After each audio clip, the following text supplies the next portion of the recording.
news at 5:30, but for now, good afternoon.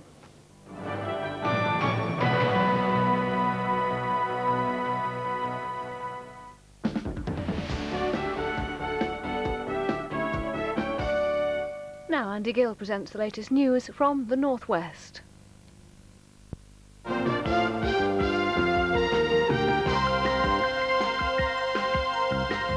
Good afternoon. The top stories across the northwest.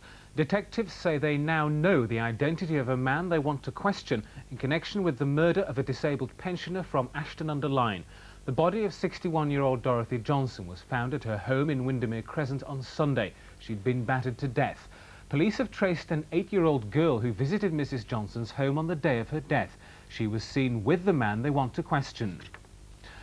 More than 60 staff at the Royal Oldham Hospital are staging a half-day strike in support of 32 sacked colleagues.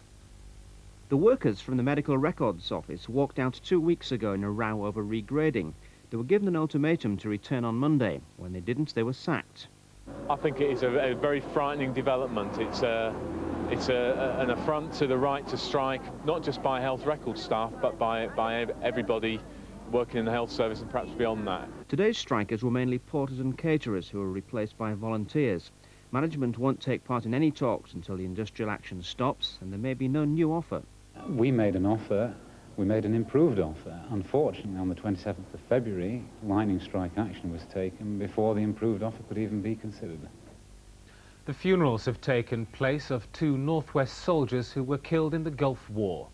In Rochdale, Fusilier Conrad Cole was buried with full military honours in a private funeral. At 17, he was the youngest British soldier to die in the Gulf. He was one of 8 soldiers killed when an American plane bombed their armoured vehicle by mistake. And Lance Corporal Francis Evans of the Royal Electrical and Mechanical Engineers was given a full military funeral in his hometown of Flint.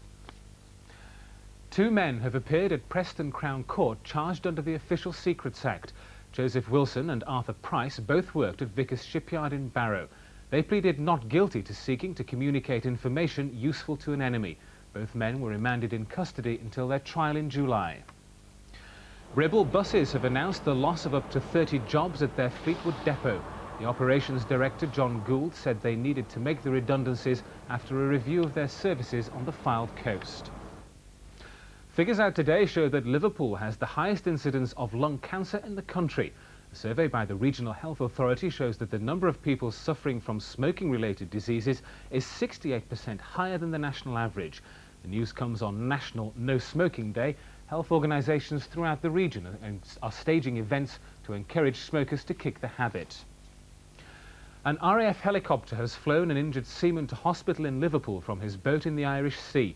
He'd been badly injured in an accident on board a Scottish fishing boat about 30 miles from the mouth of the Mersey.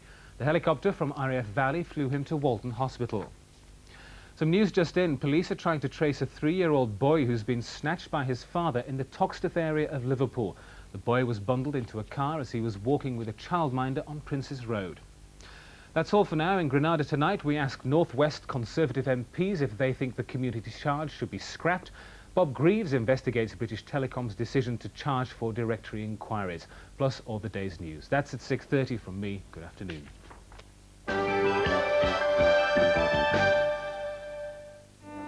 James McCarthy. My name is Sherlock Holmes. I'm here to help you. Holmes! What on earth are you doing here? Looking for you! I know that James didn't do it. I know it. Give me the gun.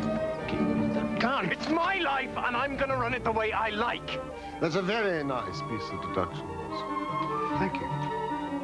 But hardly a valid one. An elementary case for Holmes and Watson. Thursday at 9 on Granada.